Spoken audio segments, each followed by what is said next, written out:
काबा। ये black colour का structure secret से भरा हुआ है। Black stone sent down by God to earth. Is it actually a meteorite? और इसकी हिस्ट्री खून से भरी हुई है। इस काबे का आपके दिल से जुड़ा एक राज है जो कि आज आप जानने वाले हो। तो चलें अगर काबा की हिस्ट्री को देखा जाए तो ये हजरत आदम के टाइम की है। काबा को सबसे पहले हजरत इब्राहिम अलैहिस्सलाम ने नहीं बल्कि हजरत आदम ने इबादत करने के लिए बनाया था। लेकिन फिर इसके कई सदियों बाद हजरत नूह अलैहिस्सलाम के टाइम पर पूरी दुनिया में एक बड़ा फ्लड आया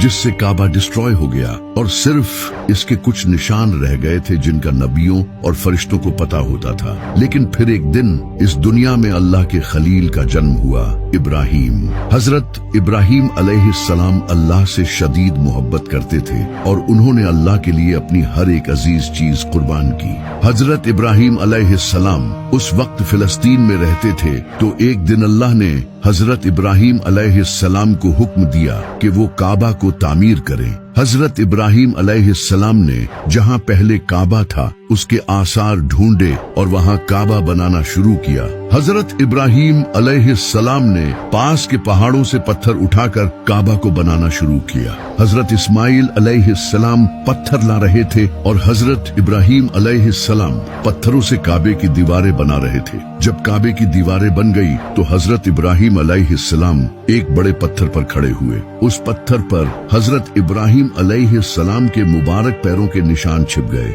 ये पत्थर आज भी काबा के सामने पड़ा है जिसे मुकामे इब्राहिम कहते हैं। काबा बनने के बाद हजरत जिब्राइल एक सफेद पत्थर लेकर आए जिसे हजरे अस्वद कहते हैं। हजरत इब्राहिम अलैहिस्सलाम ने इसे काबा के कोने में लगा दिया। लेकिन मुसलमानों के गुनाहों की वजह से आज ये पत्थर काला हो चुका है। हजरत इब्राहिम और इस्माइल अलैहिस्सलाम जब काबा को बना रहे थे तो वो साथ ही ये दुआ कर रहे थे, ऐ हमारे रब, हमसे ये कबूल फरमा, बेशक तो सुनने वाला और जानने वाला है। ऐ हमारे रब, हमें अपना मुसलमान बना और हमारी नस्ल से एक मुसलमान उम्मत बना जो तेरी फर्मा बरदार हो। जब हजरत इब्राहिम अलैहिस्सलाम ने काबा को बनाया था तो उस वक्त काबा स्क्वायर नहीं बल्कि रेक्टेंगुलर शेप में था।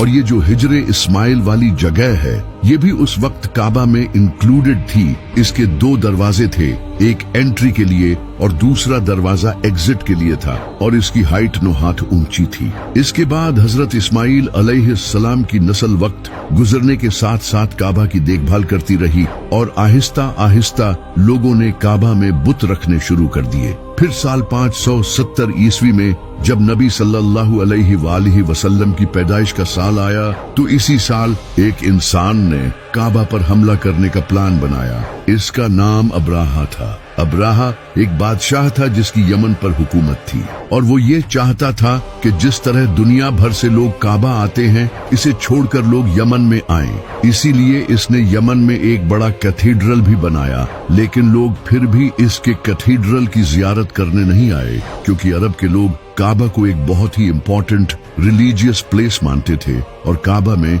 इनके बुत भी रखे थे।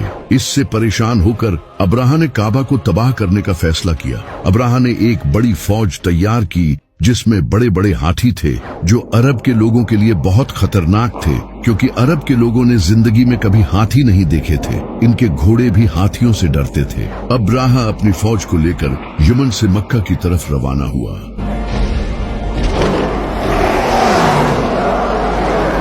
और रास्ते में आने वाले टाउन्स और कबीलों पर कब्जा करता गया। इसी दौरान इसने कुछ ऊंट हथिया लिए, लेकिन इन ऊंटों के मालिक का नाम अब्दुल मुत्तलिब था जो नबी सल्लल्लाहु अलैहि वसल्लम के दादा थे।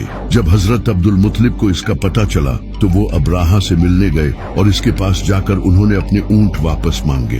अब्राहा ये देखकर बहुत हैरान हुआ। इसने जनाबे अब्दुल मुत्तलिब से कहा कि मैं यहाँ तुम्हारे काबा को तबाह करने आया हूँ और तुम्हें अपने ऊंटों की पड़ी है। तो जनाबे अब्दुल मुत्तलिब ने इसे कहा कि मैं इन ऊंटों का मालिक हूँ और इस काबे का मालिक कोई और है। मैं अपने ऊंटों की हिफाजत करूंगा और वो काबा की हिफाजत करेगा। तुम मेरे ऊंट मुझे वापस कर दो, फिर चाहे काबा पर हमला करो। तो अब्राहा ने इनके ऊंट इन्हें वापस कर दिए اور وہ واپس मक्का चले गए। वहां जाकर वो काबा के पास गए और इसके दरवाजे को पकड़कर कहा, आए अल्लाह, एक इंसान भी अपने घर की हिफाजत करता है तो तू भी अपने घर की हिफाजत कर। خانه توست و ما همه عیال. इसके बाद अब